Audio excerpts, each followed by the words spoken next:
Hope you're listening carefully. One of the repeated word that kept coming today, years, the Coptic year. So we're finishing the Coptic year right now, and this Sunday and next Sunday is the last Sunday, and it will be followed by Nayrouz. Nayrouz is September 11, and this is when we always celebrate the New Year. What the consistent mess, what the thief at the night. So it's very important that we eat when that spirit is taken, just like the end of the year is wrapping up. Your life is going to wrap up. Are you watching for that point when that spirit is taken away? Christ promised in John 14, 1-4, he says, he promised that he will return. And since the first coming, everyone is awaiting for the second coming. And the second coming is not going to be like the first coming. The first coming, Christ came humble in a manger, and not a lot of people knew about him, except St. Mary, St. Joseph, the person in the inn, the shepherds, the magi, very limited people. And he came to save us. The second coming that is promised is that it's not going to be like that at all. Every being, alive or dead, will know he is coming back. And the reality is that he is coming back for judgment. And are we told, I am coming as a thief. Blessed is he who watches. Remember the word watch. And keeps his garment lest he walks naked, and they see all his shame. In 2 Peter 3:10 it also says, the day of the Lord will come as a thief in the night. And this is our doctrine, is that basically Christ was incarnate, he was crucified and saved us, rose from the dead and ascended into the heaven, and now we are waiting for him to come back, and that's the second coming. And we look at it with gladness and joy, and we say, come Jesus, come. We say Maranatha. Maranatha is, come Lord, we're waiting, the Lord is coming. And are we ready for this point? A lot of people may deny death. Death is a reality, and it's important that 2 Sundays of the last year, the church is going to keep reminding us that watch, be careful, evaluate that. When you're least expecting it, and all of a sudden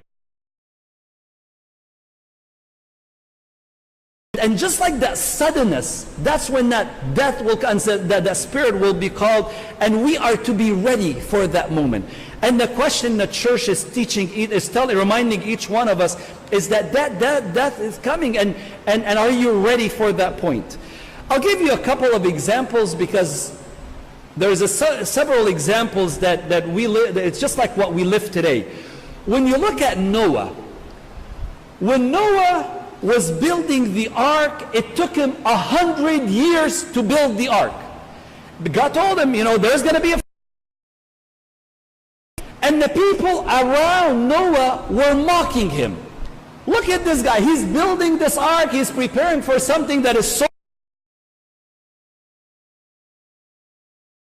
not even ocean near us. Why is he building this thing? But he followed the commandments of the Lord, and he started, and people were mocking him. And he was ready. He was watchful for that time when the flood comes. And it happens is the flood.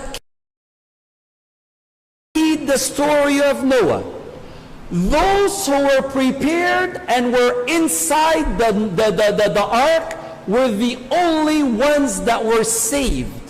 Everyone that was outside the ark drowned to death. And the thing is, they weren't ready. They weren't watchful. And the important thing is that we are to be ready. Same thing with the 10 virgins. When the parable of the 10 virgins, 5 were wise, 5 were not. And you find that the bridegroom came in the middle of the night when they least expected it. And the 5 virgins that had oil and were ready entered with the bridegroom, and the door was shut. And you read that, by the way, even in Noah. The story of Noah, you'll find when you read carefully, it says, and everybody, and Noah and his family entered, and the animals entered into the ark, and the Lord shut the door. Same thing with the 10 virgins. When the bridegroom came, he took the five wise virgins and shut the door. And the reality is that there will be a time where that door will be shut. Am I going to be in the in, or I'm going to be in the out? And it's very important to remember that. So the church is reminding each one of us that life will end. Death is going to be a reality. Are you ready or not? And there's a suddenness. And when you look at the stuff that's going on, we heard, and we'll talk more about it next week, there will be wars, rumors of wars, and humanities are, they're more savvy in technology, and they're more, they're advanced in capacity in doing things. You'll find with that capacity, with that blessings, there is also more of the destruction. There's a lot more capacity of destruction right now. We read a lot about, what's happening in North Korea, and how a bomb can get rid of millions, an atomic bomb can get rid of millions. And the reality is that the more human gets advanced, the more evil and destruction is abundant. And we are to be ready. We don't know how our life could end. Our life could end right now by a heart attack. Our life could end in an accident. Our life could end in a war. No one knows. No one knows the day or the hour for His second coming, and no one knows the day when the God asks that spirit back from us. So church is teaching us that you have to be watchful. You have to be on guard. When it comes to your spiritual life, how is it? Are you your